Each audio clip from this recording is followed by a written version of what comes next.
Chaos Reign.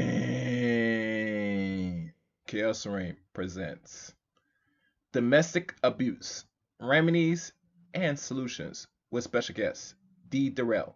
Broadcast August the 15th, 2021. Enjoy.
The views expressed on Talk Real Solutions, hosted by T.R.S Thompson at TalkRealSolutions.com, are the views of T.R.S Thompson and do not reflect the views of TalkRealSolutions.com, YouTube, or etc. The content here belongs to Talk Real Solutions and its many contributors.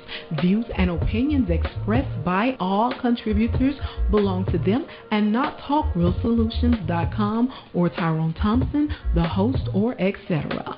All data and information provided on the site is for informational purposes only. Talk Real Solutions makes no representations as to accuracy, completeness, correctness, suitability, or validity of any information on this site and will not be liable for any errors, omissions, or delays in this information or any losses, injuries, or damages arising from its display or use.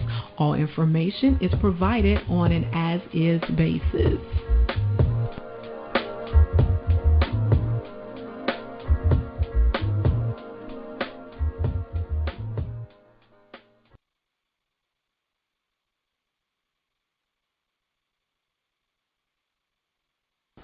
In a world where there's crime, corruption, violence, murder, rape, theft, and all forms of atrocity that plague the world in which we live in today, what you're witnessing, we are living in a state of chaos, and to a greater or more extreme chaos to restore the order in which the world we live in today. Good evening, my people. This is T.R.S Rain here, and today's subject and topic at hand is some of importance. This is something that is not really discussed much in a lot of communities here in America. Something that will get into a lot of males' feelings, and it will make maybe potentially a lot of women cringe a little bit. But the story and the topic at hand should be educational for our understanding and for our educational purpose, and hell, enjoy it because you can learn something. But before I give you the title for today's stream, go to talkrealsolutions.com where you see a 3-point plan for black empowerment, black achievement. Also on the 3-point plan, it's always recommended that you should start a black-owned business. Now, mind you, throughout 2020 and the year before, I stopped talking about it because, people nowadays, if they know how to do entrepreneurship, they have programs and probably, videos or resource to go about it in a proper way. And I never see the importance of expressing it, but now that we're living in more harsher times and the economy is very much uncertain, it wouldn't hurt to do your own thing if you are still maintaining that 9-to-5 job, especially. So, if you look for side gigs, side hustles, starting black business will help. But look into it to your own discretion. Also, on T.R.S website, you will see the latest news, articles, current events on the website. And there's also a donation tab on the website if you want to contribute to the channel itself on the website. Also, you could also follow T.R.S Talk Real Solutions on Facebook as well.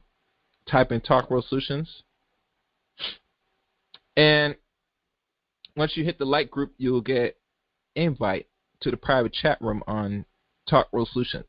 You trust me, you'll like it. It's very interesting. I always see they go back and forth between politics and all what's going on, current events, and we have a good time, a real good time in the chat room on Facebook. So join the page today.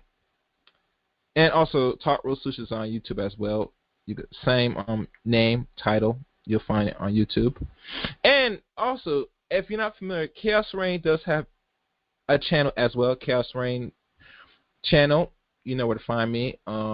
Hit the red button, the top bell, where you find all my latest broadcasts, interviews, etc., and uploads on the channel on YouTube. So check me out. And I think that's pretty much it. I think I laid all the groundwork. Now for the title at hand. Let me pull up my little Facebook for a second. Today's subject is titled T.R.S Rain Presents Domestic Abuse, also with Remedies and Solutions, with the return of my special guest, D Derell. D Derell, can you hear me? Yes, brother, I'm here. How are you doing? I'm good. Welcome back again to Talk Real Solutions. I know that you're starting to pick up certain attraction lately on the internet, especially on YouTube again. I'm not sure if people was not familiar the last time we had a conversation. I think your channel was still up at the time last time we talked, the end of 2020. Am I right? Yeah. I think they took it down on YouTube like before the end of December, or was it earlier than that? Your original channel. I think that was the same time we did the interview. I could be wrong. Yes.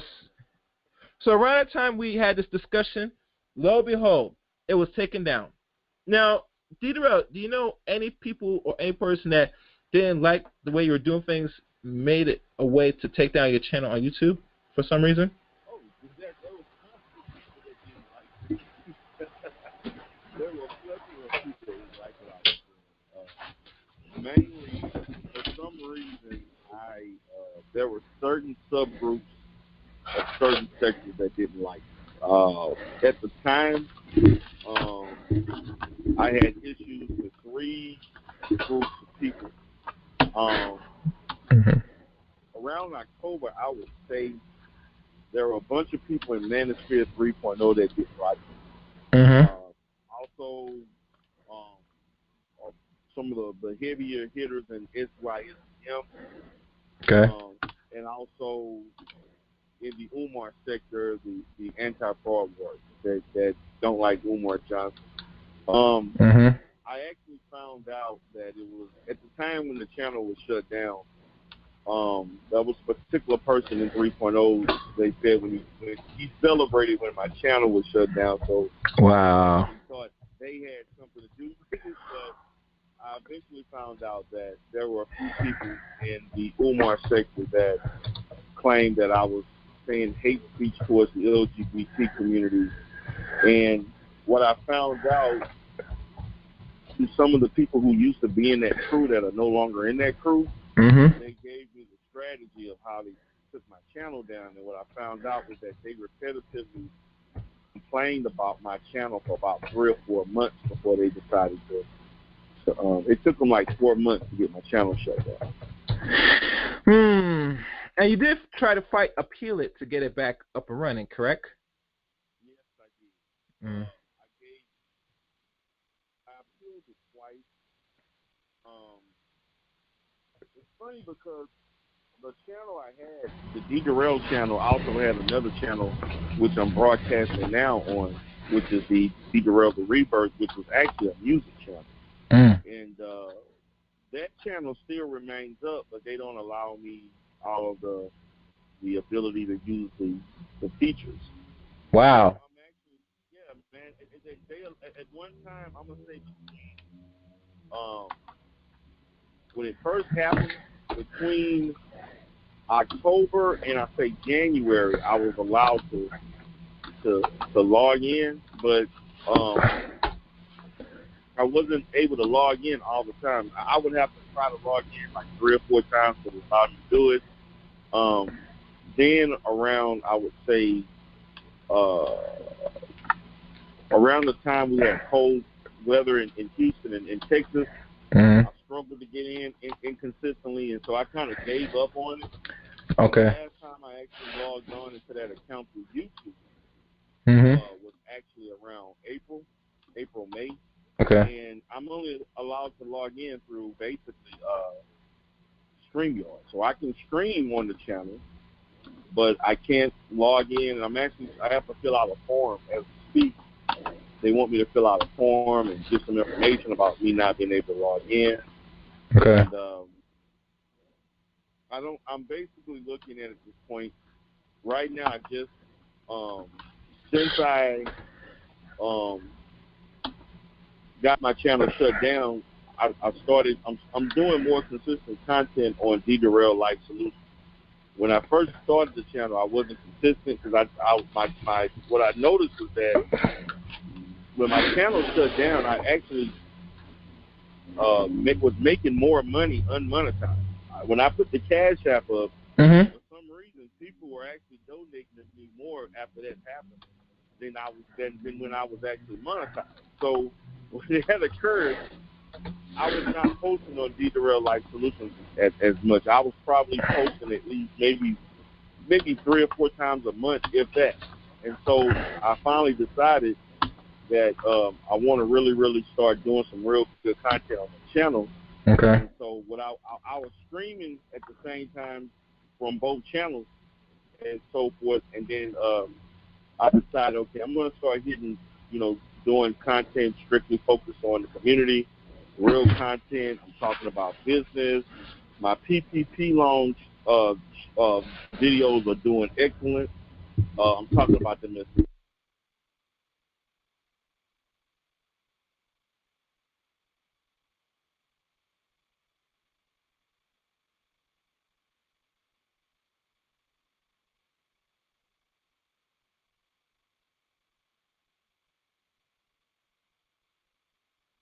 educate on mental health. So the channel, the way it is now, kind of reflects what I really want to do. And hopefully, what I'm hoping for is once I get over 1,000, on mental health. So like the channel, the way it is now, I'm probably going to, the Rebirth channel, I'm probably going to not use that channel as much. I'm just going to primarily use the Life Solution. So that's kind of where I'm at. I want to do content that is based on my expertise, at the same time talk about things in which I, have some, knowledge of. Everything's around what I got knowledge of. I'm not going to dive into areas where I don't really have a certain skill set or knowledge base in. So that's kind of where I'm at now. I just hit 300 subscribers earlier this week. I'm at 307. I'm hoping in the next 2 or 3 months I can get to about 500. Mm-hmm. And hopefully by the end of the year, maybe I can get to about 1,000. Hopefully I can get to 1,000. Between December or February of next year. So that's my goal. I think I can get it as long as I put out the content, which is if I put out. I don't even do a lot of live streams on the Life Solutions channel, which I actually did a live stream Friday that did pretty well. So I'm gonna, kind of do some little advertising. Maybe I may create a Facebook group. Some of the things that I'm in the workings to do is I'm going to create a red pill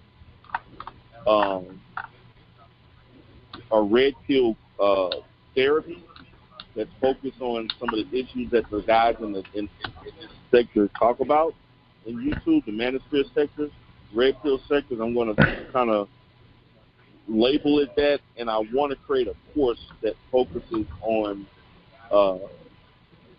doing exercises and different things that can help guys improve on their ability to rid themselves of social inadequacies and awkwardness, increase their chances of being able to socialize and effectively communicate with females without going into red pill race. And what I really, be honest with you, because the whole purpose is to kind of focus on preventing guys from going into red pill race. So that's actually the goals I have. I'm hoping I kind of, once the channel got shut down, I was actually forming concepts for that, and I kind of put it on hold because when that channel shut down, man, I almost thought about giving up YouTube. Like, really. Like, I really, couldn't believe that was the reason, So it took me a good 3 weeks, man. I was really angry for about 3 weeks. And I didn't even want to do content. Like, people were looking for me, trying to figure out where I was at. And I really didn't want to do any content, man. I'm going to be honest with you. I really didn't want to do any content. I really just wanted to just participate on panels here and there. Man, I let go of a lot of channels that I was that I was connected to. Man, I let go of a lot of channels, man. I reduced my channels. I reduced going to panels. I disassociated from certain people and so forth. Man, I kind of stopped doing a lot of different things. So, particularly in the men's sector and in the women's, man. And then that same month, I decided to go back, and I actually left the manosphere. And the same month, I left the manosphere. And I just went ahead and said, okay, I'm going to go into the Umar sector full time, which I did. And I ended up making, to be honest with you, from a monetary standpoint, it benefited me because the fans that I had there were more loyal. My presence there, I had a bigger presence status there. And I actually make more money just getting cash outs than I was doing the monetization. And I'm able to get that. I have over 1,500 subscribers on the channel. So that's not bad, And I was lucky to get a lot of people that were on the Life Solution channel, which actually had almost 4,500 subscribers. it took me really 3 years to build that up, and it was, and really right now I was still operating that channel. I probably would have about 7,000 to 8,000 subscribers. If that channel was still, because at the time I had a lot of momentum. When I create the Rebirth channel, you can add additional 1,500. That would give you about 6,000, and then the Life Solutions channel has 300. So I would have been doing about almost close to 7,000 subscribers if I wouldn't have if that channel wouldn't have been taken down. So it's cool, it happens. Build myself up. No hard feelings. It's part of YouTube. It happens. I take responsibility because I did say some things that I don't think it was worth me being my channel shut down. I think that I should have had a strike and been suspended for maybe a week or two or something like that. Okay. I felt like that would have been an adequate, because I did say some things that was kind of referencing that. Mm-hmm. And so I take responsibility for it. But at the same time,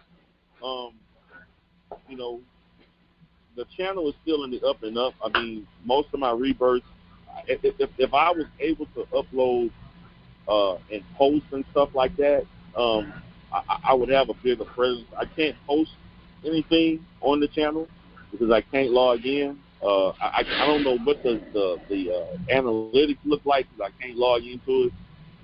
There's a lot of things I can't look at on that channel that I wish I could.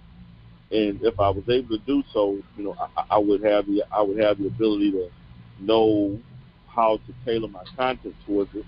But I do miss being able to do uploads because I was a person that was big on doing uploads, and like I would do I was going live a lot doing like the on the go live streams and what I was doing a lot, and actually people really enjoyed the D Derell channel when I would go live and go to different businesses live and critique the business, interact with people. I was doing interactive stuff with people. I had interactions with a interracial couple one time with twirling and stuff, and I had some pretty entertaining things that happened live. I had some stuff where I was talking to people live about things, asking questions about stuff. I was getting ready to do a big production at the Turkey Leg Hut in Houston. When there were some issues about it, I couldn't do that. I was going to do that live. And then, I'm actually thinking about doing a live over there where I can talk about the dress code changes and different things about, people still supporting the business and so on. So, unfortunately, those were things that I enjoyed doing on the weekend. I can't do now. I'm unable to do it, and I don't like doing it on StreamYard. StreamYard, I really prefer doing it just, you can go live on the go just off your phone, but, and StreamYard takes up, when you use your device, it takes a lot of power to operate. It can burn it. It can basically, use up a lot of energy. So I'm hoping, if I can get 5,000, I'm kind of pacing myself, get about 500, then from 500 to 700 to 800, then 800 to 1,000. And once I get to that 1,000, I'm probably going to do maybe 1 or 2 live streams a week on the Rebirth channel. And focus more on the life solutions and make that a big part of what I'm doing. I'm actually thinking about creating a new channel where I'm just talking about Black YouTube issues, in which I'm going to just focus on, all different sectors of Black YouTube, whether it's the pro-Black sector, the manosphere, the woman's sectors, pink pill, divestment. I'm going to do content on all of that stuff, man. I'm thinking about doing it as we speak. I'm going to call it Black Sector TV. Okay. From a therapist perspective, you should call it BOT with therapy perspective. Yeah, and I'm going to do the sugar baby community, stuff like that, the dating, the blackmail, travel types, travel. I'm going to go into all of that stuff, man.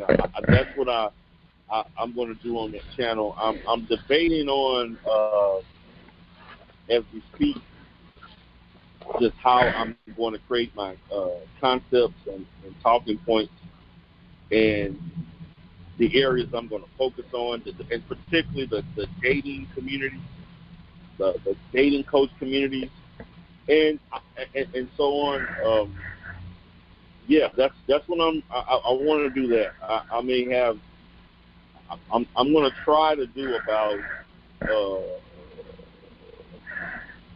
maybe 8 to 10 uploads a week. To kind of see what the 8 to 10 uploads a week I think would be pretty good. Just kind of chopping it up between 5 to 10 minutes of videos. I'm going to basically play a video, give a response, and then people can say whatever, things like that. So that's kind of what I'm looking at doing. I had a Pan-African channel that I did about 8 videos. It didn't do that well. I didn't do a lot of content on it, but I kind of was like, I'm already kind of doing pro-black stuff, so I'm thinking about letting that channel go. I may just rebrand it or something like that. So, yeah. So I got that channel that I have. So I'm gonna see about whether or not I want to continue doing that. So that's kind of where I'm at, Chaos. Looking at how I'm going to curtail my content from this point on, to provide whatever my entertainment, same time educating to people who follow me, man. A lot of people tell me, man, like, even like some of the guys, like, man, you think the content's overrated, you should have a bigger channel. I hear that a lot from a lot of different guys because of people that I've been affiliated with, exposure I've got. And, I've had a lot of exposure. And some stuff I didn't take advantage of. I mean, I've been on the Rumbles a lot. I've been on the Rumbles for at least over a year. I had major exposure on the Rumbles. I was on some other guys, some of the bigger guys in the ministry. I've been on their channel. I had some well-documented deeds. Unfortunately, good and bad. I've kind of, but one of the biggest things that kind of helped my platform was when I debated on Prophet of Thought series back in during COVID, the early parts of COVID. That to me was very valuable exposure that I got, man, because there were a lot of people wanting to debate me. When I first started, I debated. It was fantastic, and I lost. Yeah. I really won, but I lost. But I won, but I lost. Well, that's the way I feel. Because even though I lost, all of the super chats that people were paying was to ask me questions. So they were looking for people that they have a chance to use because it makes for better theater. So, and then I ended up doing another. I did another debate. I did a debate on that Wednesday, and I did another debate on that Saturday. And that was unheard of, man. And it actually made a lot of people upset that I was getting that kind of time because it's very rare. They said that was the first time that ever happened where somebody debated within the same week. And then that debate was pretty good again. I made brother X a lot of money that night against brother Baba Tunde Amana with the SYSDM stuff. Yeah, I remember that, fool. Yeah, man, people were sending me emails. Really, it was after that when SYSDM, they were coming to my channel, flocking in, trolling, and me and MOT was going at it respectfully, and me and SKC had our little issues respectfully, and then you had some of these other guys coming in saying crazy stuff, and before you know it, I was going at it with like 8 different people. I thought it was fun, man. Some people took it a little serious than what I felt they should have. I didn't take anything serious. I just had certain talking points that I felt that, you know, I was stern on, and I, you know, felt like a lot of the stuff they were doing was a little bit disingenuous, and some of the statistical stuff was really the issues that I had. And some of the statistical stuff that they were saying that was not true, it was misleading, and it was on the line of miseducating black men. So that was the position that I fostered in my interaction with them. But it was really fun, man. Like I didn't really take it that serious, but they took it way more serious than I did. And I would say probably from April to about July, man. I had a hectic YouTube schedule, and at the time my business was closed. Well, not closed, but it was suspended. Capacity because of COVID. We were forced to close down for about 2 months. So. Oh, damn. Yeah, I was closed for 2 months. All I was able to do was virtual therapy. My office in Dallas, we basically revenue was revenue went down like by 90%. Damn. It was some. I had some, I had some tough. It wasn't tough times because at the same time the revenue went down, my liability went down too. I was forced to let go of like over 70% of my work staff, and so on. So I had to make some decisions. Unfortunately, a lot of people had to draw unemployment. Contractors, some of them I was able to keep. And I started a Spaghetti house during that time. And I kind of was hesitant about doing it because I wasn't able to go to different hospitals and markets. So I had a lot of things I had to balance during that time. And unfortunately, I was working from home, and during that time, limiting on what I was doing, I was on YouTube. I was on YouTube a lot. That was probably the most, I'm going to say from April to probably around October, around September, October, I was on YouTube a lot. More than what I usually would be on, I would get up in the morning, do work, listen to YouTube. I may log in, and you would find me on BMT channel a lot. Find me towards the fall, I started getting on Rez the Bad Guy, started interacting with him a lot, Now then O'Shea kind of reduced some things, but he would actually do the Hall of Games. And I would go there and do some things, and I would jump on some other panels and do some stuff. And some of the women that I was interacting with. Then, I got with BMT talking about the Black Balance Network stuff, and it was a ton of things, man, that I was involved in. It took a lot of time. And then probably around July, I was like, okay, we're going to have to start back. We're going to have to open up again. So we opened up again in July, and I had to reduce some things, but I was still on there a lot. And I was just operating my content, doing what I was doing, and things kind of went the way they went. I was monetized. I was drawing nice little checks every month. YouTube took that little percentage, but I was actually shocked by the fact that because I never really used my Cash App. I only did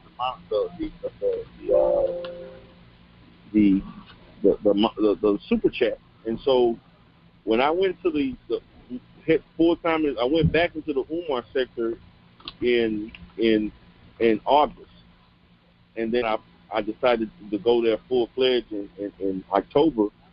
I mean, I actually made more money just from getting Cash App. So. That's kind of what I was doing. So, it's kind of where I'm at,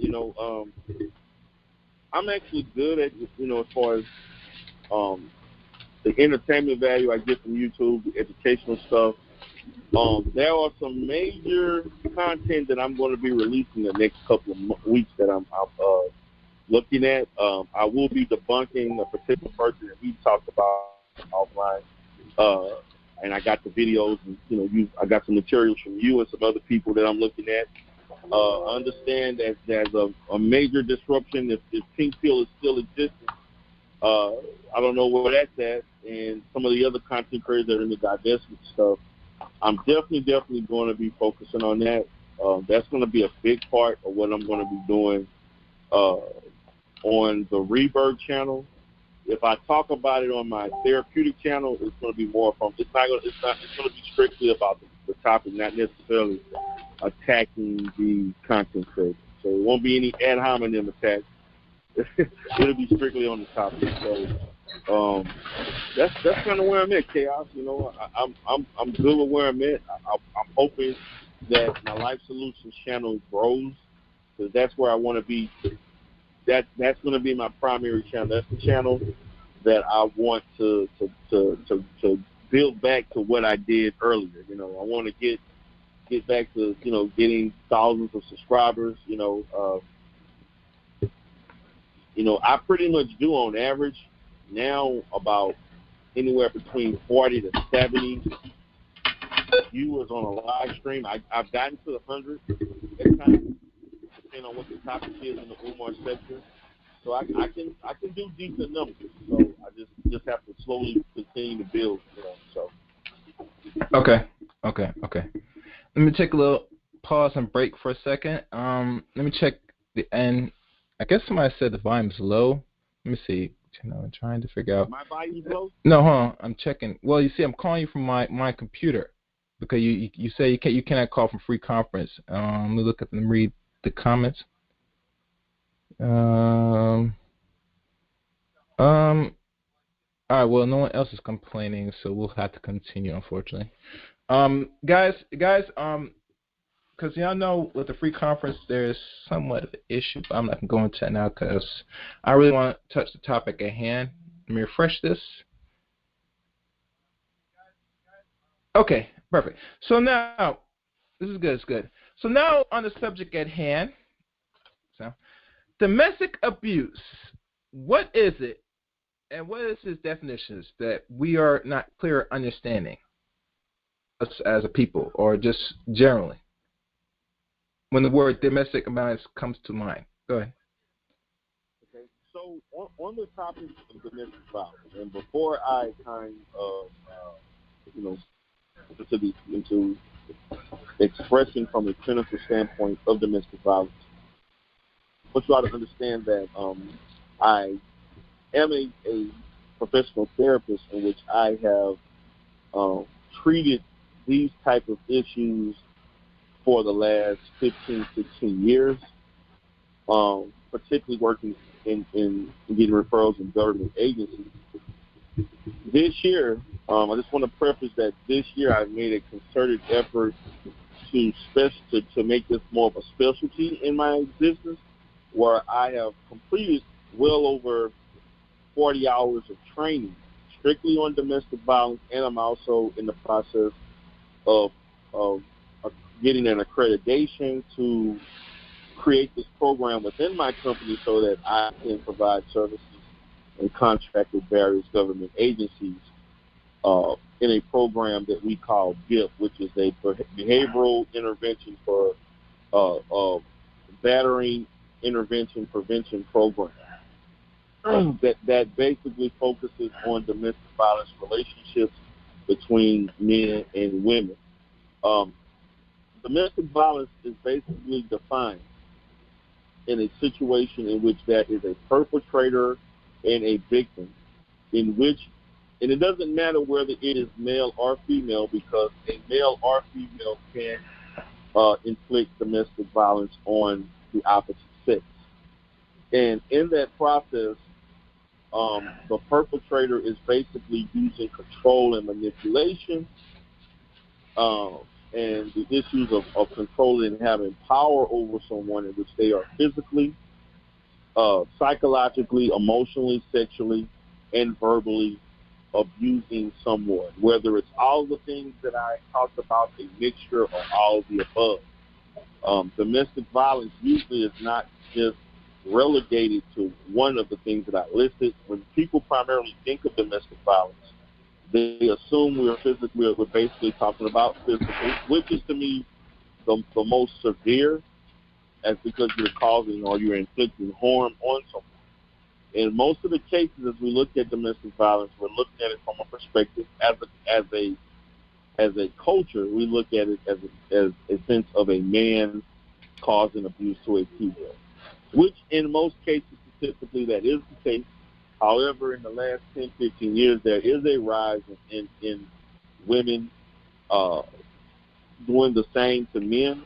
Also, the fact that there is a huge influx of women in same-sex relationships in which a female is inflicting abuse, physical abuse, into another woman.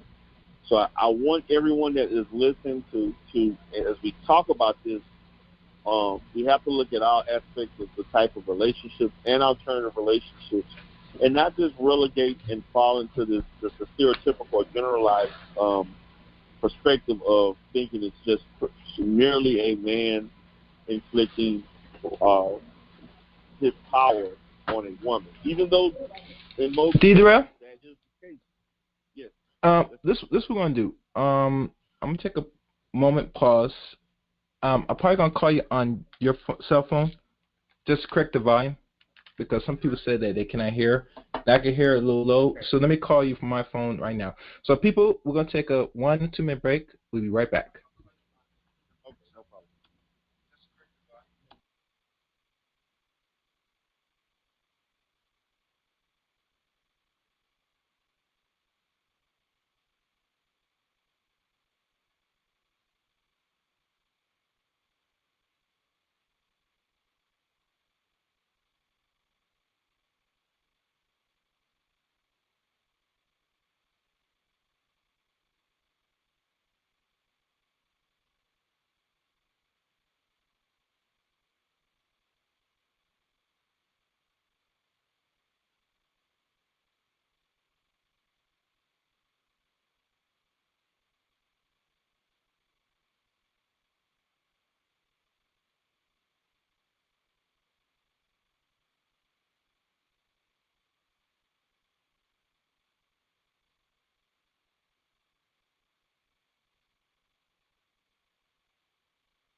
Thank you for the intervention. This should clear the volume now. Can you say something now, D Derell? Yes. All right. This should probably hear you better now. All right. Continue on. If anything else, I'll let you know. Continue on. Okay. So as we talk about, and to the audience that's listening, I want us to, as I talk and have these discussions, I want us to look at the full scale of what domestic violence is, as we talk about the concept of the perpetrator and the victim, and understand it's not just relegated to a male-female perspective. I also look at it from the perspective of alternative lifestyles, and the fact that there are females who also can be viewed as a perpetrator towards males. And to me, one of the biggest things is that I know you can look at the fact that there's a lot of domestic violence that goes unreported. There is a large percentage, I'm going to say probably more than 95% of female to male domestic violence is underreported. That's probably the largest most, because men are affected, particularly from a psychological standpoint, of not feeling masculine or in a sense, due to allowing a female to hit them or abuse them in a sense, and feel that it's not manly for them to contact the authorities or anyone for the fact that this occurs. And so even though by and large, it's, statistically you're going to see more men functioning in this manner towards women. So what I plan to do is kind of talk to you about just my training in it, the intervention, how it's viewed in the black community, because there's a dynamic. The dynamics in the black community, although it's similar to other groups of people, there are things that are a bit different in regards to how we perceive domestic violence and why we historically look at it a certain way because of our experience as a people, and the fact that as far as how when we do report things to the authorities, they perceive us in a different manner. So I'm looking forward to having this, discussion and kind of wanting you all to kind of, bear with me on and kind of,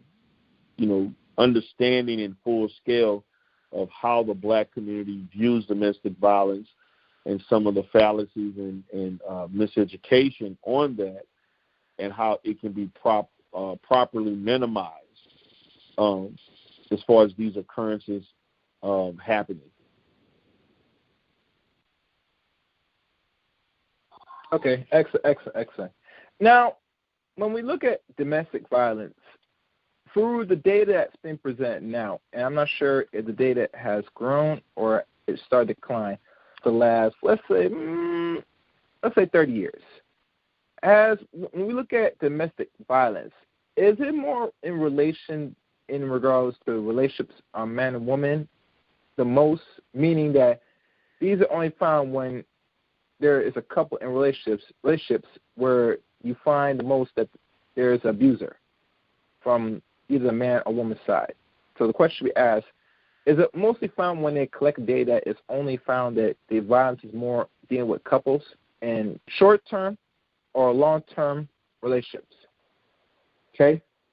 So what we have to understand when you look at particularly the agency that I obtain most of my data from is two. I look at the Texas Coalition of Family Violence.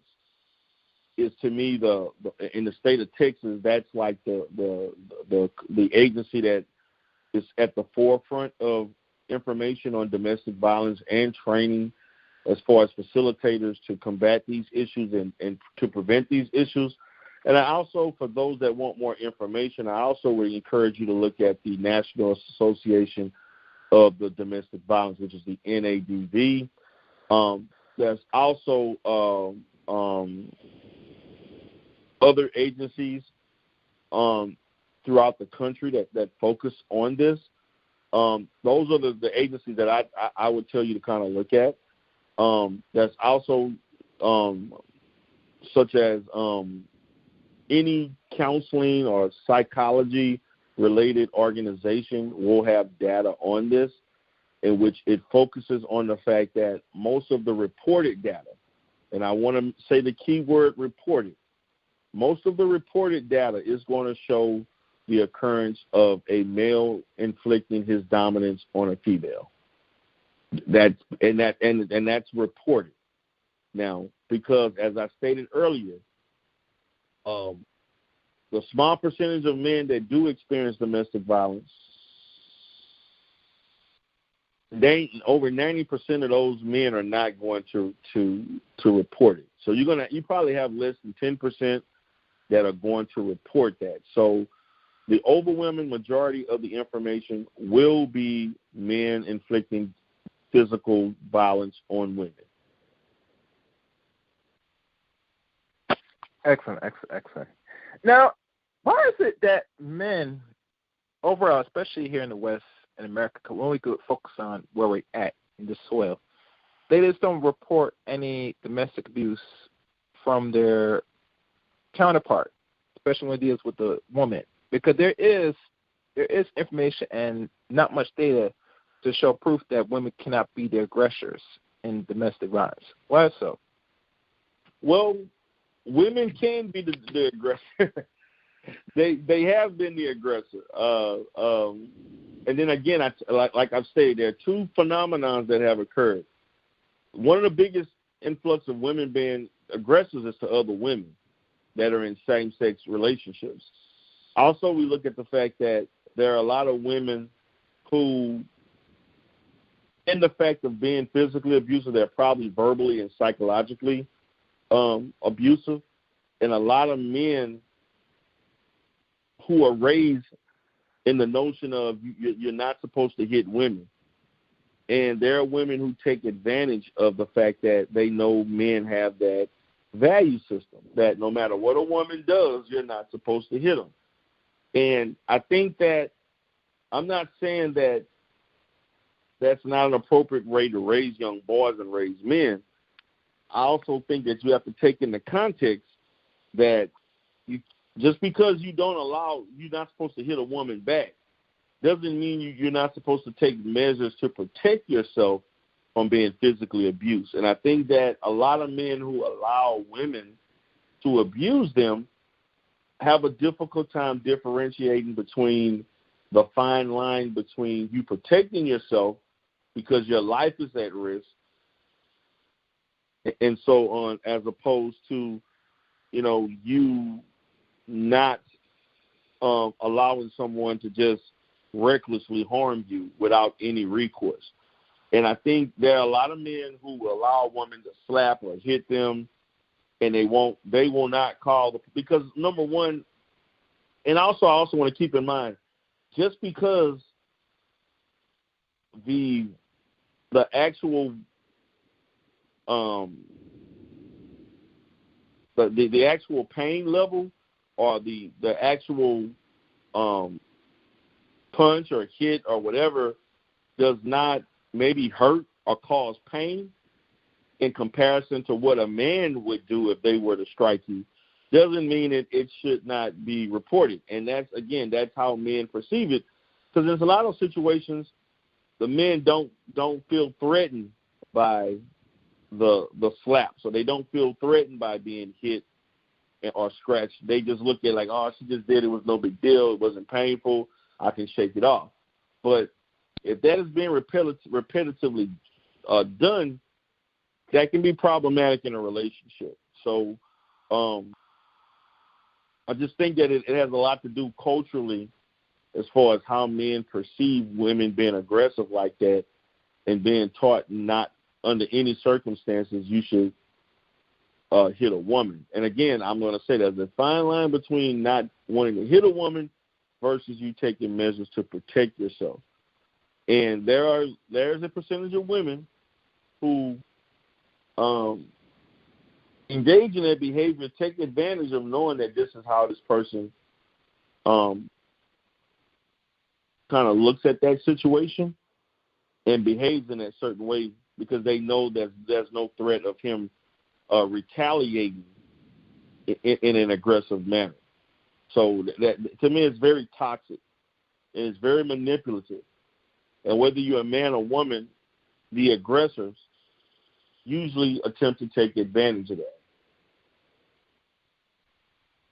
You said the word toxic, and I know if you hear and you counsel enough women around your what do you call it, your clinic, or agency, your agency, you could tell right off the bat that some women, whether they want men or not, they love a toxicity. Matter of fact, most of their relationships, if you pinpoint D Derell, it's always dealing with some form of toxicity.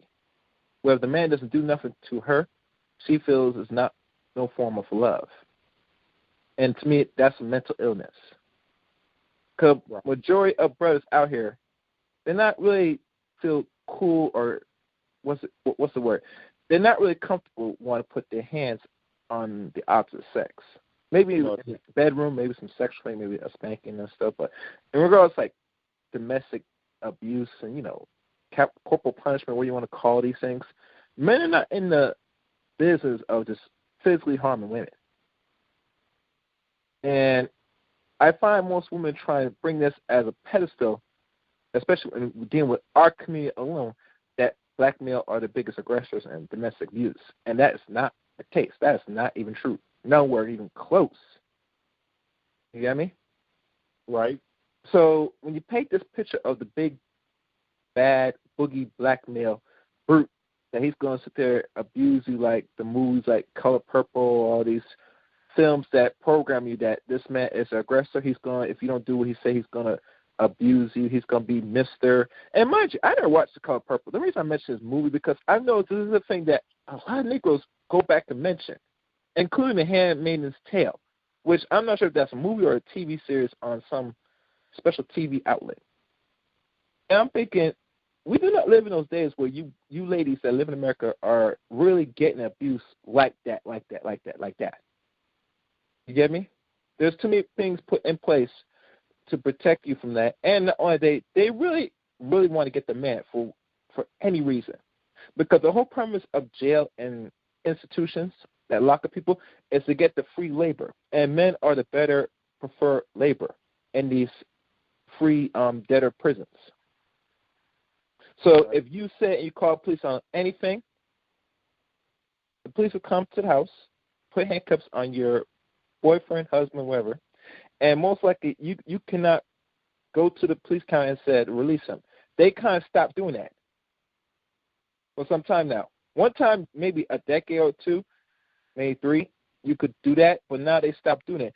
And ladies, I understand why is the state stopped doing it, because it's much more profitable to lock up this man. And most likely they more want someone that is a blacker man in there.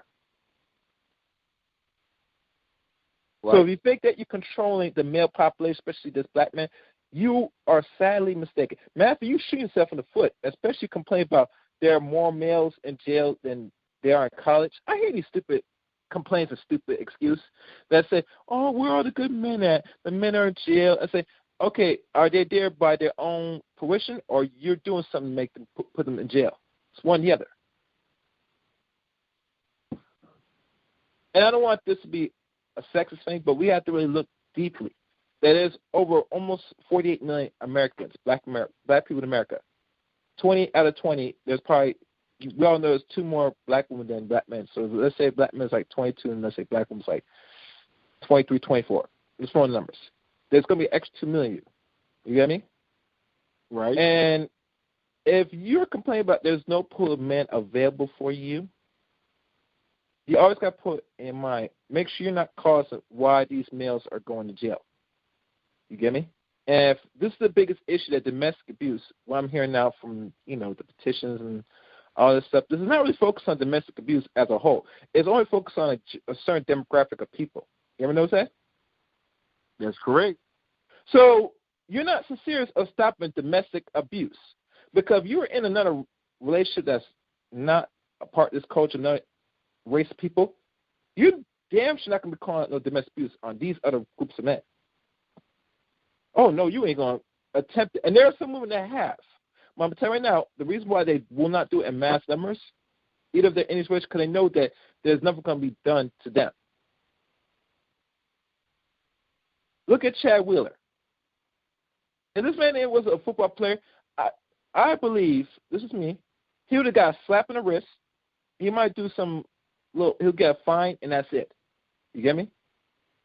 Right. The reason why they're not talking about the man now is because he's a football player. That they said he might not play again. I disagree.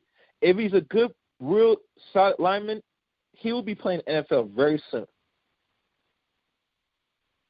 And let's be honest, I hear no talks about this woman, the woman that got seriously almost beaten to death, putting real a push to get this man into jail. Have you? Right. So it seems to me, when it comes to black man, black woman, the sisters want to control the black man. And they're going to use this so-called Mr. Charlie, the zaddy, whatever you want to call him, to do it, to put fear in this black man and say, I'm going to call the man. And I'm going to tell black men, stop being afraid of this man, because they use this as a crutch to try to fear you and scapegoat you. You know what I'm saying? That's just me. Because if there's no safety net, she should not be comfortably calling anybody. Because think about it. When it comes to our communities, the last thing we want involvement is white people in our business. Last time I checked. I could be wrong. And black people don't want white people in their business. You get me, D Derell? Right. So, moving on. Oh, and the call number for tonight's show, for those who want to listen and raise their hand, is 712-770-4160. The access code is 917-324-pound. I repeat, 712-770-4160. Access code 917-324-pound. Tonight's subject, T.R.S presents Domestic Abuse and Remedies and Solutions with D Derell. Now, in regards to the domestic abuse side of things, is it more inclined that when we talk about domestic abuse, for a man to go out his way and commit domestic abuse on his or her partner, is it more based on frustration of control, or is something that's really dealing with the financial aspects of the household? And that's just like a curveball I'm throwing at you. See what you want to answer in that question. So when we look at the onset of any type of domestic violence, there are a variety of reasons that one would inflict physical violence upon another. In most situations, the domestic violence is a reaction to being irritable or frustrated on the inability to communicate or cope effectively to whatever psychosocial stressors that a relationship is experiencing. Many domestic violence abusers respond in this manner because they grew up in a culture in which they grew up in, whether it was through their mother or their parents. They actually witnessed this type of behavior, and through witnessing this type of behavior, they modeled it once they became older. That's usually the primary. Most domestic violence abusers saw their parents, whether it's their dad or mother or both, interacting in this manner. So they think that functioning in this way is a part of what a relationship is. But what I can say that when it comes to finances can be a major reason that a guy could be frustrated, and because of his inability to find solutions or to improve his situation, and particularly if there's miscommunication between him and his partner about the finances and an inability to find a solution to improve it, there are men who would, out of frustration, act out in this way because they have no other means of resolving the issue. So I do think a financial stressor can be a influential variable in causing a man to hit a woman, particularly if you're in a marriage or you're living together. Out of frustration, knowing that, hey, we're about to get foreclosure on, I lost my job. She's saying, what are we going to do? The kids need this. We don't have this, that. The concept of that, knowing how to work it out, it could trigger some men who are unable to manage their emotions. They would result in acting in that manner. So that is something that does happen in a lot of cases. Financial stressors can produce an environment, a hostile environment, in which one may act out in that manner. So I do think that can happen a lot, but in most situations, most people who engage in domestic violence usually grew up in environments in where they saw and witnessed domestic violence. All right, excellent. Now, for the ladies' side of things, what would compel a woman of any age to, let's say, commit domestic abuse to a male partner? Because we already know, we always hear side what would cause a male to do it, but what would cause a woman to be the aggressor or doing the domestic abuse to the male that doesn't want to report it? So when we look at domestic violence, and when we look at the issues of what women, how women contribute to these type of behaviors, we have to understand that women who contribute to these behaviors probably are not privy or not necessarily aware of what the proper interaction between a man and a woman is supposed to look like. They probably grew up in a home in which, because it was under a matriarchal system, they seen their mother as an aggressor. They seen their mother as a sense, in an aggressive masculine sense, and they don't understand that, and so forth. And they, due to that, they're modeling again behaviors that they were that they were exposed to, and think that it's appropriate to treat a man based on what they have seen. I want you to understand that this, when people engage in this, and particularly when women engage in it, this is not an innate behavior. This is a learned behavior. This is a learned behavior, and it's also an impulsive behavior. A learned behavior meaning that it's environmentally influenced. Impulsive behavior meaning that socially you don't have the proper tools to know how to interact with men, and thus you act out physically with the understanding that you don't think this man is going to hit you back. Because a woman that thinks a man is going to hit them back is probably interacting with a man that she knows shows some level of violence, and thus she won't try to even, try him in that sense. There are some women who have a tendency to disrespect men and think of men in a inferior sense, who think that they're entitled to slap or push or hit him, and he's supposed to accept that. And so for many instances, women who do that, to me, in many sense, have anger management issues, they have impulse-related issues, and the fact that they probably grew up in an environment where they saw women being abusive to men, whether it was verbally or physically, and so on. So again, there are some social aspects of it, as well as psychological aspects, as it relates to how they view men. Okay, because less aggressive women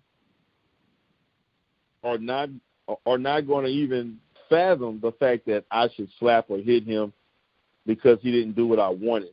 Only women who are in a very aggressive manner, who have a history of being violent, who have a history of being impulsive, who have a history of thinking that they are supposed to be in that leadership role as far as running things, are going to take that risk of hitting a man.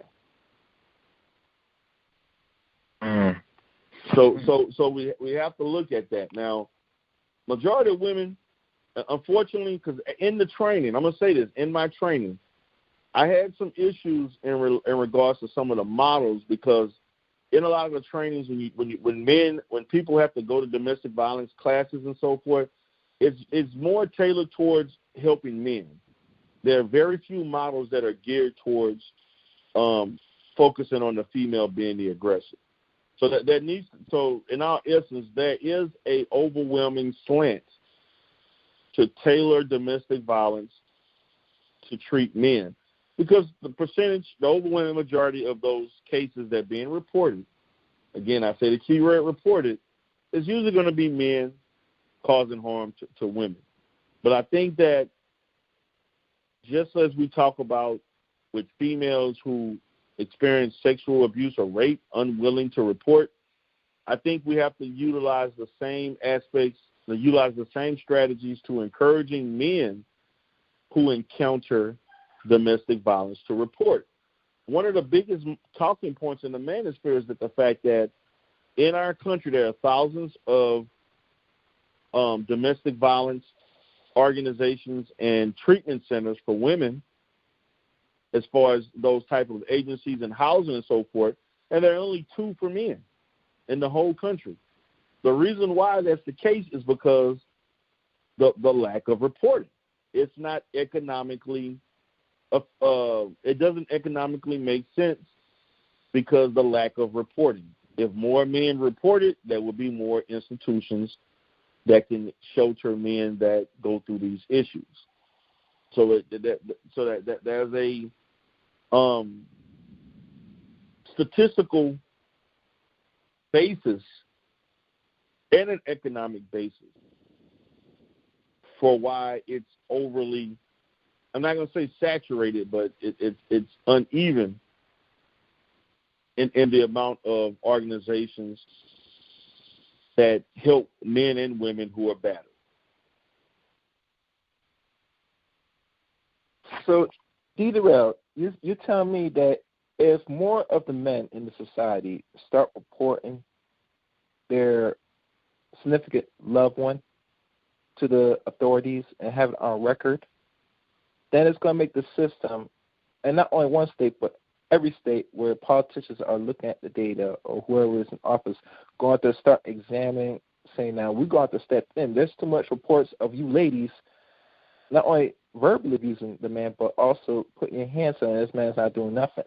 We might have to step in now and come with policy to start control that. Correct? That's correct. And I'm gonna tell you the process of how that can happen. See, this is what's going to happen. Let's say a man is abused by the female he's with, and she is he calls the police and he presses charges. What it's going to show first from a criminal justice standpoint is that there are a lot of women who are going to court who are going to be charged with simple assault. Okay? And a lot of these women are either going to be put on probation, short-term probation.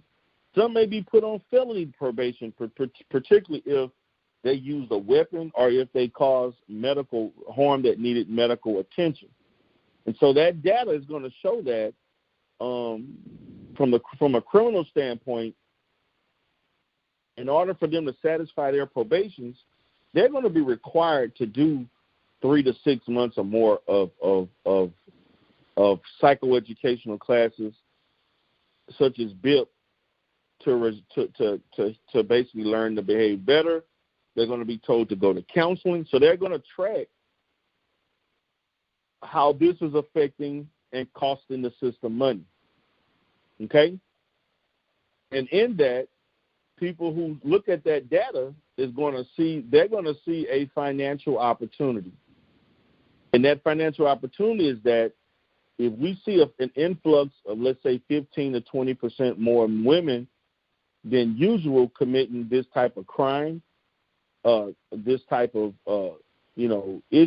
crime towards men, then we're going to have to provide facilities in order to correct that. And that's where it starts. You know, they look at every government agency or anything in regards to violence or mental health. It has a statistical basis first before they create government policy and government agencies to correct those issues. Thus, instead of it only having 2 in the whole country, it could jump to 10, 15, 20, or you have 1 in every state. But again, unless men report, it's not going to happen. And the reason why it's only 2 is not because of feminism. It's because of the lack of men reporting.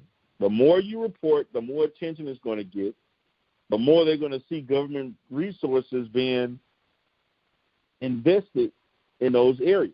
Thus, they're going to create institutions and agencies to treat it.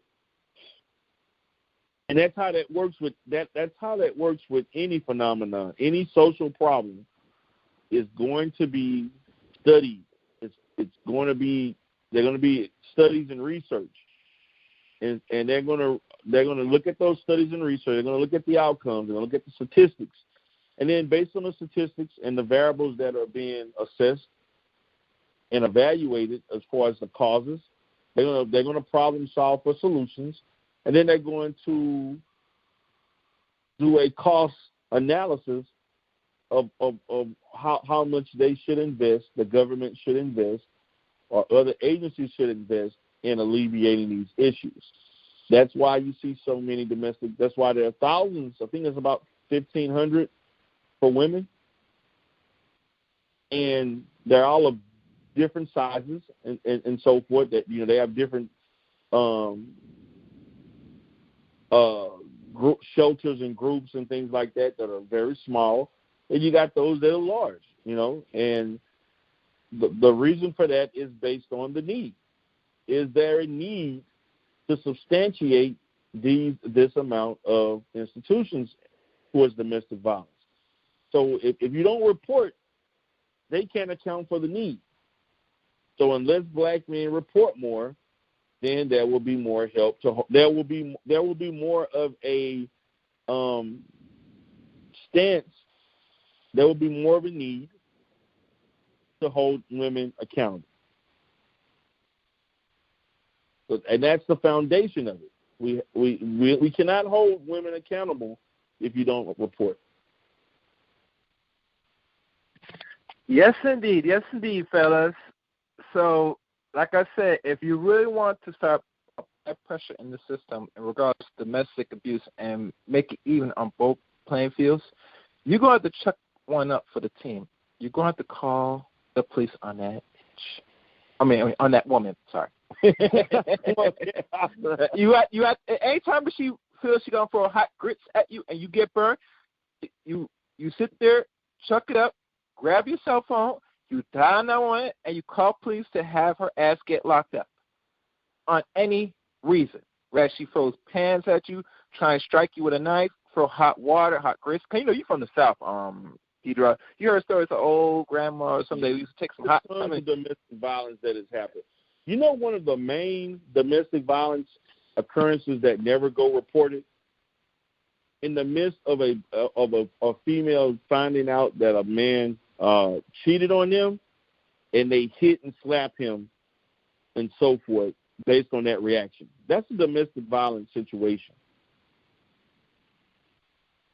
That we actually laugh at. And I'm gonna be honest with you. In our community, when we see females do that in public, there are a lot of men that laugh and women laugh or look at it like it's nothing. That is a domestic violence. Now let's just say if a man punched and kicked a woman, found out that she cheated, then all of a sudden, and I understand the fact that as men we can physically impose, but we cannot. If you want to resolve this issue, we cannot make it culturally appropriate. Culturally okay or legitimate for females to respond in violence in adverse situations. No one should put their hands on anybody regardless of what they've done. And to be honest with you, and this is one thing I think when the authorities get involved in a domestic violence situation, if a female has been reported, you're not going to see these cops trying to change the mind of the victim, the male. They're going to arrest a female just as well as they're going to arrest a male. Okay? I just want people to understand. See, that there's this narrative that, they just going to take the females. No, they're not. No, they don't. If you can verbally state that, yeah, she hit me, and there's a bruise that's showing that she did this and she's aggressive, they are going to arrest her without thinking twice about it. So this narrative about the police being more on that's a lie. They're not. If you both hit each other, you're both probably going to get arrested. That's facts. Yeah, that's real facts. And one thing I will say this personally that people not understanding, is now, I think North Carolina is one of them. They just don't lock you as a male if you're found to commit domestic abuse to your girlfriend or wife. If she is involved or you and her are hitting each other and there's scars on both of y'all, whatever case may be, the police going to lock both of y'all up. And that's a fair exchange because let's be honest, like I said earlier in the broadcast, back then, if your father did something to your mother or, your wife, and the police locks you up, most likely, depending on the day you get locked up and it's over the weekend, like a Friday or something, they'll have to come in the Monday to remove the charges. You can't do that no more. So now that you're going, both of y'all will be locked at the same time, it is not a good look for both of y'all, especially women. You don't want that as a charge, especially a man. That you found that you had this on your record, domestic abuse. Right. But like I said, a lot of men don't report it, and they need to start doing it because let's be fair and honest, ladies and gentlemen, women are going to have no choice but mind their reactions, their emotions. They're going to have to keep that very much really controlled. And let's be fair and honest, D Derell. When it comes to women know when to behave when they're working for that man in work. Period. Without pain. So don't give me the excuse that you can't control. Yes, you could. It's just that who you deal with. If it was some other race of man, you would not be behaving the way you are with this black man. And that's just an honest fact. So if a black man has to now change his direction, how he deals with you, instead of putting his hands on you, then he's going to have to take this alternate route. And I'm a man, I'm not proposing that we should be putting our hands at each other, period. When we have to go to that level, that's a low level of less of resolving problems. It's low-level thinking. It's animalistic. It's behaviors that is not humanly respectable as a human being. Where you have to resort to violence to solve your problems, especially small problems. So when women do it and men do it at the same time, you're not getting nothing better at the end of the deal. You're just going to create more problems and dysfunction. And God knows we have children witnessing both of y'all striking each other. It's not a good look because they think that's how they should solve their problems, boys and girls especially. Because children learn from what they see. They don't go by what you say. They always watch, visually, see it. That's the power of media, television.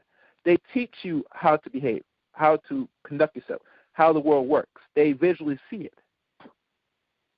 So you're not no exempt of doing this very much disgusting behavior towards each other, which leads to physical violence towards each other in front of your children. Your children are going to learn this, they're going to imitate, and they're going to do it on their own, spouses. It is what it is. So, yeah. Let me get a call number one more time. The call number, again, is 712-770-4160. The access code is 917-324-POUND. I repeat, 712-770-4160. Access code 917-324-POUND. Tonight's subject, Chaos Rain presents Domestic Abuse, Remedies and Solutions. Now, I'm probably going to go to the solution section and give you a few more minutes. If no one calls, that's it. So, like I said, before we go to the remedy part of this show and the solution part, have you heard of a certain, it's a little bit off topic, but I want to get your take on this. It was found that there was a Caucasoid man committed some shootings in a school or somewhere in Portland. I think it's in Portland. And he was found that he is like an incel. You heard about this, D Derell?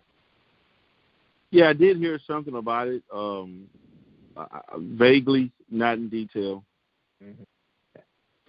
And the reason why I mention it, because when we talk about behaviors, like certain male aggression, right? It goes back, there's something more deep psychologically wrong with people, not just this young man that did the crime, but just in general, that this is awkwardness, this is weirdness. To find that you have to solve your problems because you couldn't get what you want, that you go the means of serious capital punishment, real aggressive violence where you take people's lives because you could not get acceptance, no love, either getting some punani or nothing. No. And did we ever cover this thing about incel behavior D Derell, from a clinical perspective? Because I know they did enough data on this, and they have talked about this. Yeah, go ahead. No, you said something? Go ahead. No, I was saying that I have talked about incels before. Yeah.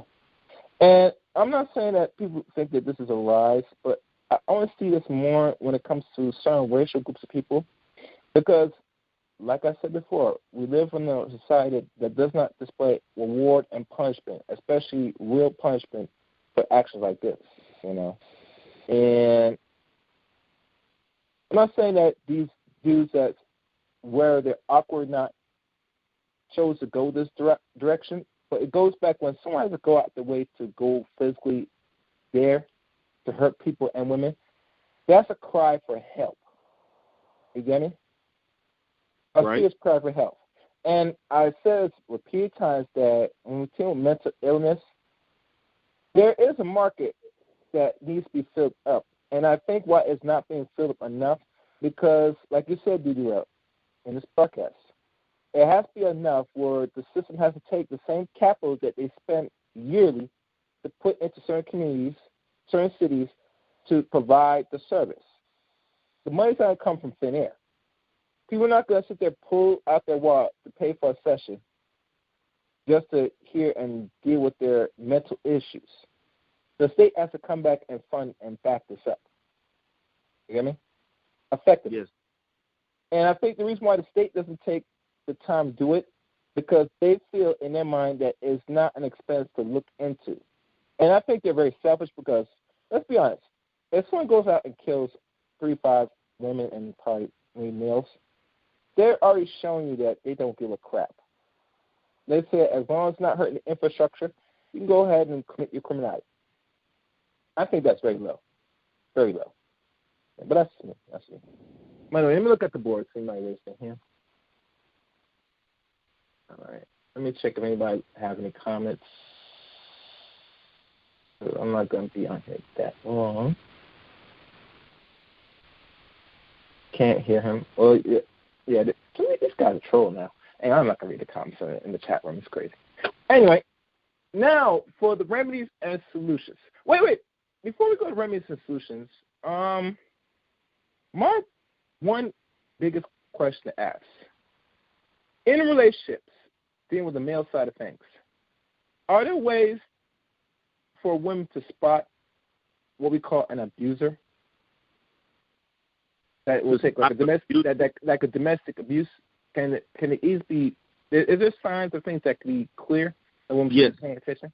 All right. Yeah, there are some telltale signs that can be pointed out and women can be made aware of as it relates to a domestic violence abuser. And that sounds like some.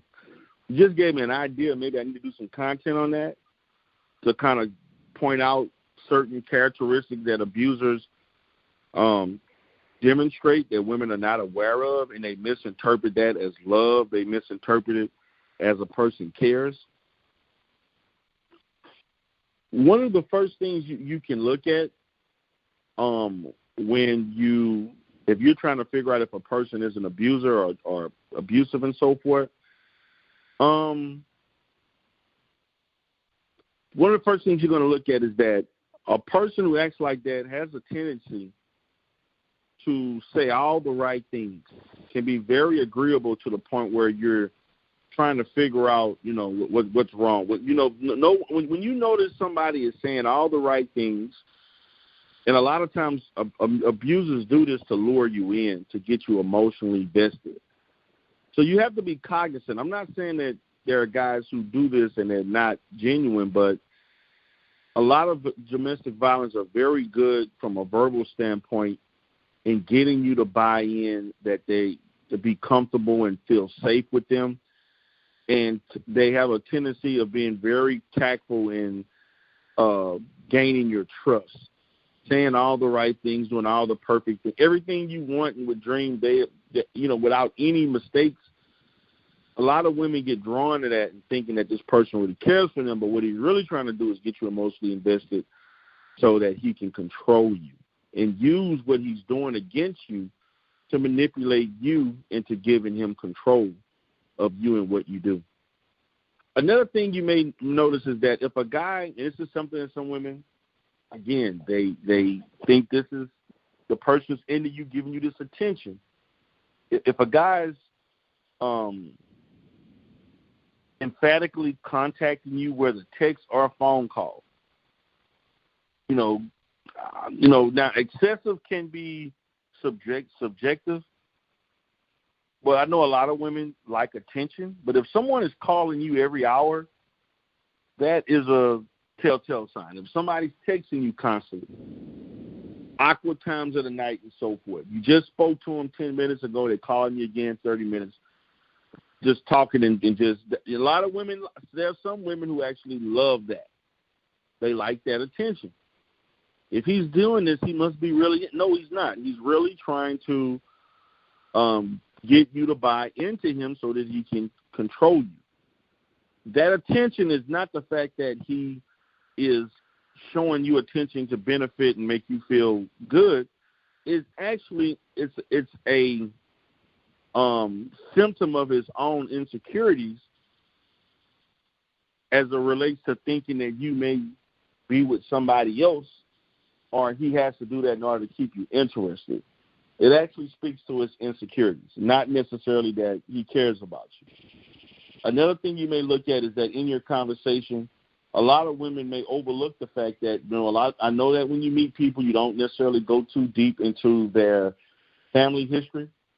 But I do think that one of the things that if a guy openly talks about being a victim of abuse by his parents or being abused, I think that should be something you should be highly aware of, because people who witness and see that type of behavior, and I know this is not a popular question that people are going to ask, particularly on a first or second date, but I do think that I think that you should ask those questions, and if a person openly discusses that this has happened to him, that may be a telltale sign that this may be an abusive person. Also, you want to be aware of that people who are abusive, again, may do things such as giving you luxury items and different things like over and above gifts and so forth that don't warrant the time that you have spent with them. These are all signs of manipulation. Okay? Also, you would like to look at the fact that guys who may want to push the issue as far as having a serious relationship, speaking marriage in the first couple of months or so, or one child, just saying, I want this, I want that. Guys who, when you effortlessly say no, they continue to insist until you say yes. Like, say, for instance, you may say, he's like, hey, I want to take you out to this concert on Saturday. And you say, well, I'm going to be tired. I have some things to do with the family. I may not have time to do it, and I'm going to be very busy. And then they constantly don't accept no for an answer. They constantly, that they're basically repetitively trying to wear you down until you say yes. That is a sign of someone that could potentially do that, because usually domestic violence abusers don't like to be told no. They want to control what you're doing, when you do it, how you do it. And they like to project this image as if they are, totally innocent and just this person that, and this angelical presence that just wants to be there to safeguard. All of that is in the act of a power and submission, a sense of power and submission, toxic power over you, in order to control you and manipulate you to do what they want. A person that's a domestic violence abuser does not care how their behavior makes you feel. A person who abuses you in that way only cares about what matters to them, irregardless of if they have bruised you, hurt you, and made you feel unhappy. That's not what's important. What's important to them is that you're doing what they say to make them feel comfortable within their own skin. Because many of these guys are very, very hypersensitive. and insecure and have low self-esteem. And so because they're constantly in fear that you're going to want to be with somebody else. So those are some of the things. I know I've talked a lot about a variety of things, but I think you can kind of highlight and decipher from each aspect of each concept that I've stated, because there are a lot of men who project this behavior, and females look at that as if this guy is into you.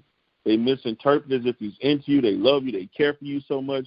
When all in actuality, they're creating this honeymoon period so that once things don't go their way, they're going to hold those things that they do so well against you in order to manipulate you into doing what they want. And the minute you don't, they're going to act in a way that's going to be violent. Okay. Well said. Now for the side for the men, in regards to women, what signs a male should look for let's say, if we're come across a lovely lady or a woman that could be potentially an abuser as well. Mind you, before you answer this, the reason I'm asking for the male side and hopefully maybe answer the female side, because I want to be balanced in this conversation, because when people listen to this and when they see the subject, it's going to go right back to the men and think women are exempt to all things. And I want to be clear as possible so people must understand that you got to look at abuse in both aspects, because in this culture, as a people, we live in a very dysfunctional culture. And we don't understand when abuse or how abusive we are, not only in our own lives, but when we deal with ourselves in relationships. And we have to have a clear understanding to the ways how we move. Whether we want to believe it or not, it is some way abusive. And we have to understand the signs and be clear about the few signs. So you can answer. So as it relates to women inflicting domestic violence, I think that is important for men to understand that women who tend to have a tendency to be overly, who have a sense of overly exerting themselves to please you, who may be argumentative. And what I mean by overly exerting, meaning that they constantly insist on doing things for you. Meaning, oh, I'm going to cook your dinner for you. Don't worry about it. Oh, I'm going to do this for you. Don't worry about it. Or doing favors and little small things. They're constantly doing things, and when you may perceive that they're doing this to gain your, your trust and gain your. Again, they're going to also do things to gain your love, gain your trust. They may be also a little bit sexually, more aggressive as far as doing those things that they know you like and want. But that comes at a price, because women who do this also are very, very, I'm trying to look at lack of a better word. They tend to be very territorial. Wait, say that again? Say it again. I had to slip my ear with it. One ear went out there. Repeat that one more time, please, sir. Territorial. And territorial in the sense of they may have issues with you flirting with other women, even if you're not flirting. Or they have issues with you talking around other women, being around other women. Let's say you want to spend time with your friends. There's an issue with you doing things or spending time with other people outside of them. They have issues with that, and they have a tendency to create a sense of a guilt trip on you for not spending time with them or not showing them the type of emotional support that they need. And so a lot of men who struggle with this, they find this woman trying to occupy and monopolize your time. Again, a lot of men may think, oh, man, she just loved me so much. Man, you know, the sex is crazy. See, all of those things is what she, again, this is all, see, they create this to make you think that they're doing this for you, but when they're actually doing this for themselves. That's the trick of an abuser. They do things to make you feel like you're getting the best treatment, but this comes at a cost. And so women who behave in this manner are doing this, and so that they can control you socially. And they constantly are insecure about the fact of you possibly liking or taking up an interest in other women. And they may constantly say things about, I saw you looking at this woman's ass. Why are you always talking to her? Who's texting you on the phone? You know, who are you talking to? Things of that sort. And the minute, as a man, you make a decision that I'm not interested in this engagement, out of frustration, they may slap or push you or throw something at you or be highly upset that they perceive you doing something that risks that relationship. Women are also more likely to use passive-aggressive means to make their point across towards you. You know, such as cutting your tires, scratching your car, calling you multiple times and hanging up, texting you with long, drawn-out text messages, emailing you with long novels of paragraphs, you know, things of that sort. The repetitiveness, the impulsiveness of it, the recurrent of all of this unneeded communication. Women who behave in this manner can be seen as abusive and may have the propensity to act out in violence if you trigger them by giving unwanted outcomes and behaviors that they can't deal with. And understand, many of them act this way because they don't think you're going to hit them back.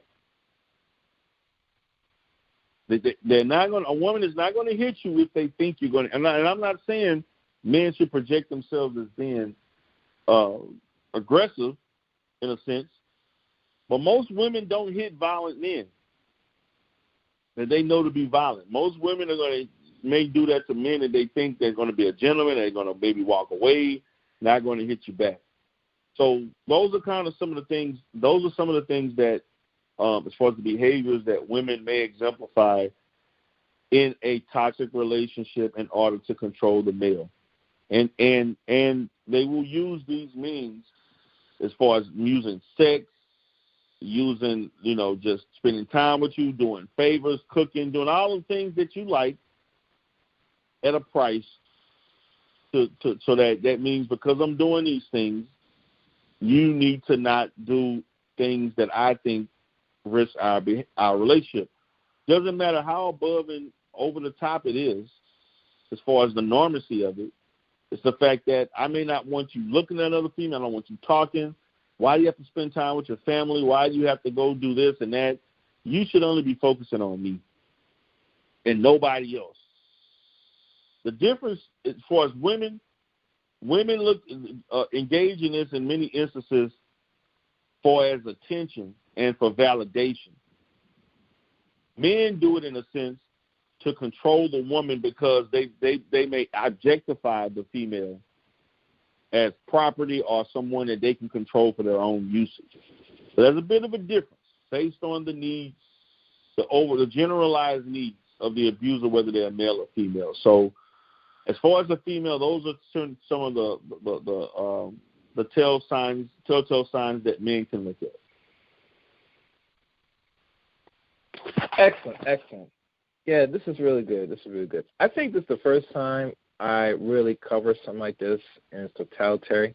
And I'm hoping in the near future, as you progress for YouTube and have many more channels, D Derell, that something like this would be more of a discussion, even go as far as once you have any more certifications, that you will look into it to deal with the remedies and, the signs dealing with anybody that feels they're in abuse, that they can sit down and have these conversations, Because I never focus on it because I know when we talk about domestic abuse, from what I'm learning now, it happens on both sides, but we all know in the society is men are more demonized because we are, I guess, the aggressors.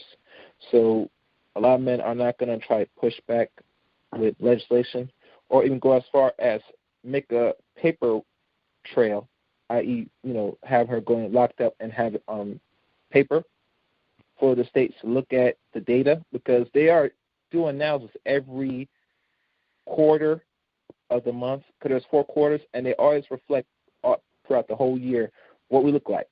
What's the numbers? This many killings, this many attacks. They go through all this yearly to know where we stand. And that's where the budget comes up when we say we need this money to take care of this issue, this issue, this issue. And there's nothing really they see there's a problem, especially when we talk about domestic abuse from either side, especially when the women do engage it. The states are not going to focus on it. They're not going to look at it, and they're going to say, if you as a man and you're the aggressor and we find it, you're going to get heavily punished the most, because I don't see women doing anything wrong, And trust me, they have data and they have done research, and there are scholars that have done research on this. I remember on the Green Grills channel, he covered this by one particular, I think he's a scholar or analysis. He's been doing the research for decades, and he found that women are just as much aggressive than men. And their aggression is so out of proportion that it's not so controlled that we find our situation today as very much problematic, even in the rise of Me Too and all this stuff. Even now, you can't see that most men can't even interact with women in the workforce in a way, which I don't think they should, but that's another story. But right. To find out is a problem doing certain things to do like you in your nature as a man, and find you can be punished, it's a big problem. It's a very problematic. So that means, all right, so where are you as a woman going to find a mate if you are trying to suppress the male nature, on small things, not big things, small things? You're not going to get picked at all. Right. Men are going to decide to say, and, I'm not advocating what men to. If men want to travel and find women outside of America, that's fine. You're in your right mind to do it because you have the money, resources, you do it. But I don't want this environment to be so uncomfortable where men have to force us to make a harsh decision. And there's a lot of women here in America. And notice that majority of women right now, especially when it comes to our race, only 1 in 4 black men are going to get married. And now it's going to be 1 in 5 in the next 4 or 5 years. Once it gets to under 20%, it's a wrap for you. Most likely it's not going to happen. You can go outside this community and hope that some of the race will marry, but if you're not getting married in your group, you think other men are going to look at that? Most men, if they got something good going, they're not going to get married in this society and worry about they're going to get divorced in less than 5 years, where they're going to have to pay something out of this woman. It might mean not a lot, but they're going to have to pay. And a lot of men are not going to do that. They're not going to do it. So they're going to say, well, hell with this. Since you're busting wide open, I'm just going to get that and keep pushing. And I want women to be the purpose of that, a pump and dump lifestyle. So like I said, this is for education purpose only, ladies. So I'm hoping you understand this, including the men, to understand domestic abuse in its entirety. So now to wrap this all up, in regards, now we're at the remedies and solution part of things. What solutions or remedies in regards to domestic abuse for any person that is either a victim or potentially might be a victim in the future? Okay.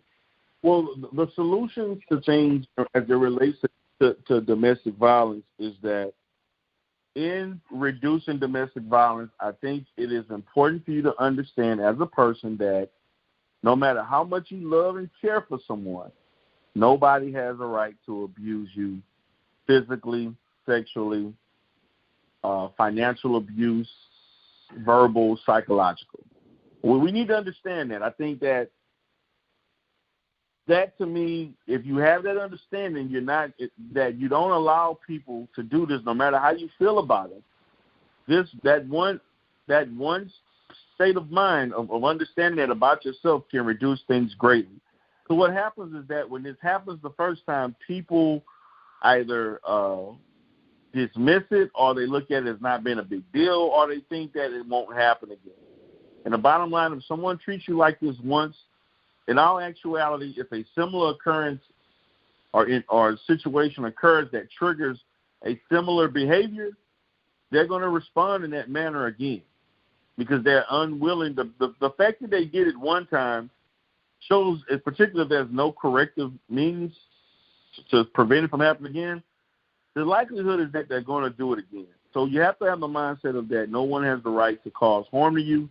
Also, I want to preach communication. Communication is highly important in you stressing your opinion and listening to them and talking to them about how we cannot be in this type of relationship, or I'm not willing to accept this as a normal part of our relationship. Also, therapy is seen as I think that if this happens more than one time, therapy or some type of psychosocial education geared towards preventing these behaviors should be on the table to utilize in order to correct this behavior. Okay? Also, I want to encourage, don't make idle threats. If someone does something to harm you, call the police. Please report it. Okay? And this is the thing that gets kind of sticky, because a lot of people in these situations, they'll call the police, but they're not calling the police to arrest somebody. No, they're calling the police to, can you just talk to him, or can you just talk to her and tell them not to do this? They want to use the police as a scare tactic instead of using the police as a way of making them accountable by being arrested for what they're doing.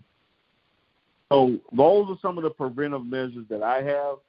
And also, even if it means you attending therapy, couples therapy, or individual therapy, I think that is the biggest tool, the best, most effective tool you can use as far as the individual learning through therapy that what they're doing is wrong and ways to prevent it from occurring again.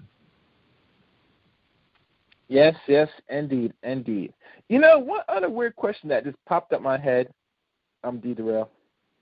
Do you think, as a man, if, let's say, my woman, and this is a question I asked on another channel, that if your girlfriend or wife or whatever calls police on you and you get arrested for whatever reason, right?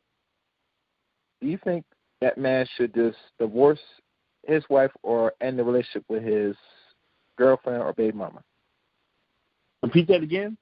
I said, in regards to the authorities, right? Wait, hold on. 1 second. All right, hold on. Let me hold on a second. All right. Sorry about that. I was saying the question: should a man divorce, end the relationship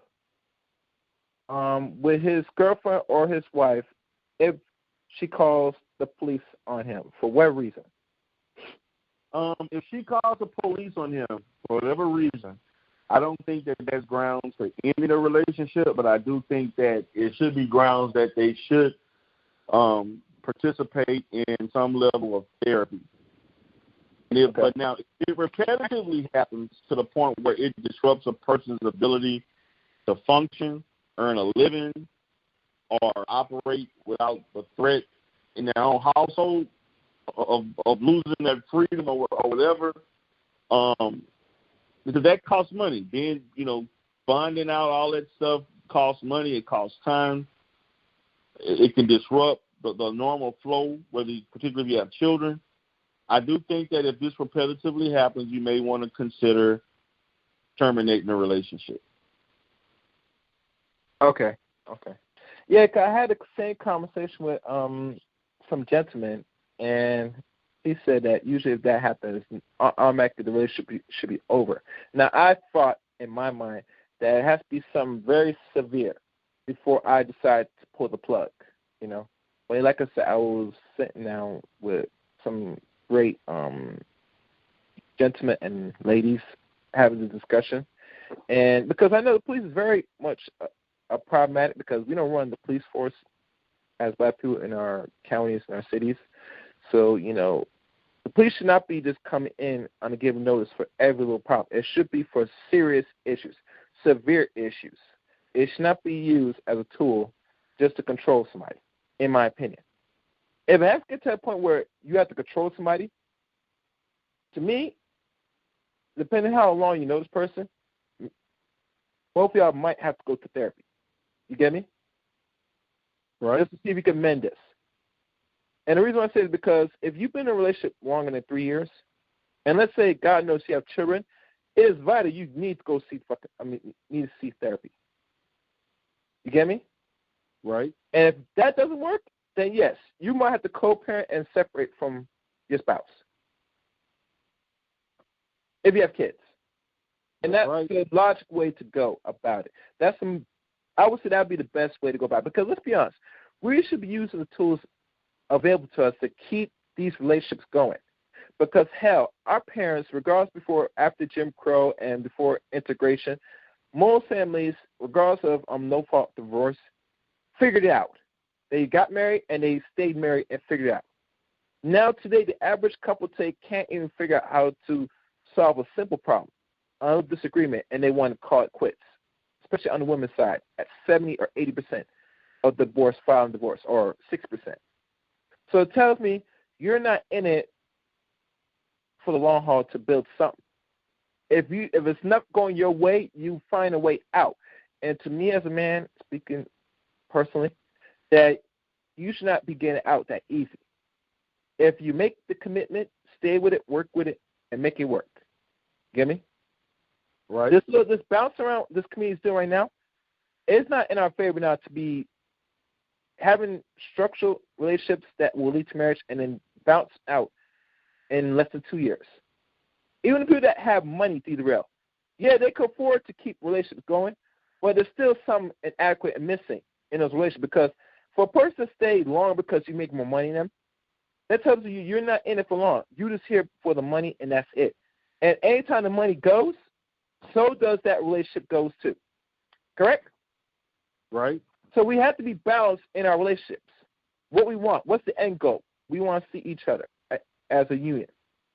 What we're going to produce with this union. That should be thinking every man and woman should sit down once they decide to say, we want to take this to a bigger level. And domestic abuse, because that is the focus of the subject tonight's show, we have to understand its entirety and know the remedies and solutions, how to deal with it, because it's not going to leave us as people.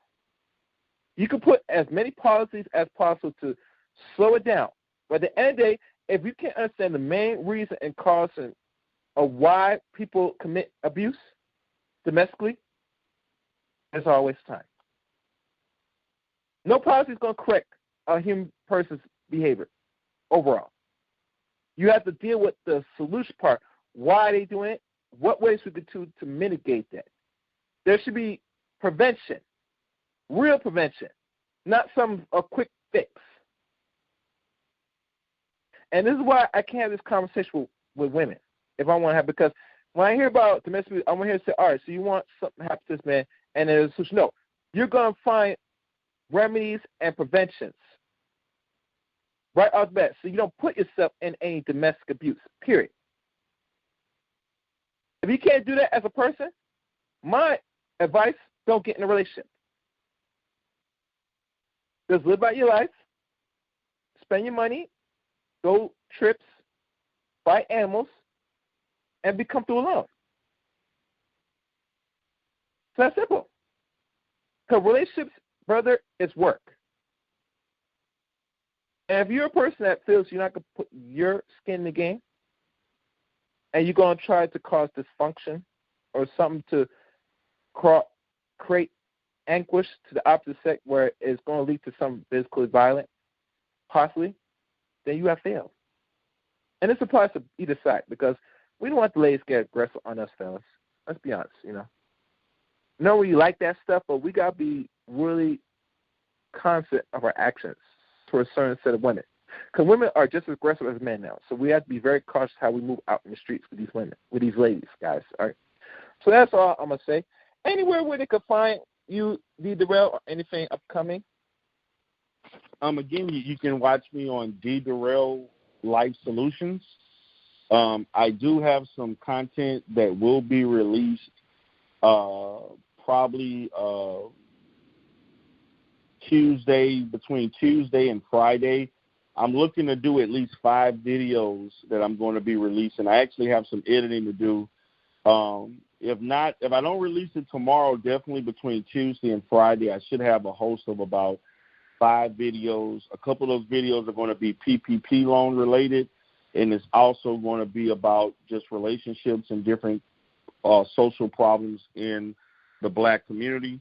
I will be releasing those videos no later than Tuesday, maybe tomorrow, but no later than Tuesday through Friday. I will be doing a live stream. I'm going to be doing a live stream once a week. My live stream probably is going to be on Fridays or Saturday. I'm going to do one probably the midday, probably between 12 and 2 o'clock. I'm going to make a point to do at least one live stream a week on the Life Solutions channel.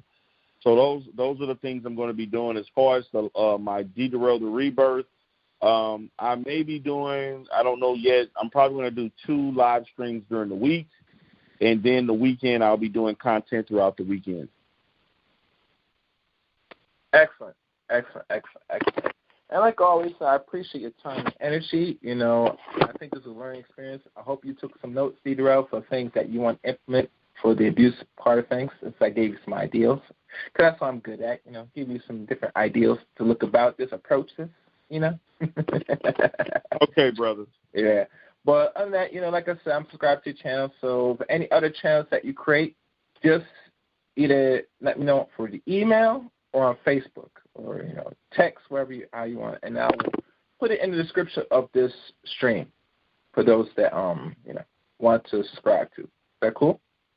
All right, brother. No problem. All right. So we'll talk again soon. And like I said to everybody, they'll look out for upcoming streams from D Derell. This guy is the man. And trust me, he is back on the manosphere side of things, doing the debates and stuff. So, they'll look out for that too. Yeah. Right. Them dudes are going to kill you, bro. They're going to sit there and say, oh, no, not this therapist again. And you come to them and say, listen, brothers, I'm your red pill therapist. I know you got some red pill rage. I'm here to address your rage. Don't get mad at these chicks. It ain't nothing. It's just pussy. There are many more fishes on the sea. Just take a cool glass of water and chill. Anyway. All right, thanks, D Derell. All right, brother. Peace. All right.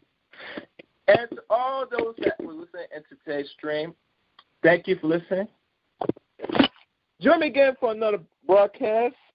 And if you're not subscribed to Chaos Reign, what you waiting for? Hit that red bell. Hit that red button, that nice red button that says subscribe. Then once the bell sign indicates, hit the top bell, the top bell, go ding. That's when you know I will do an upload or a live stream on the Chaos Reign channel. You can also follow me on Twitter at Chaos Reign 7. And I'm also on Facebook. Yes. Chaos is on Facebook as well. Follow me on Facebook, Eric Reign. So follow me on all social media outlets.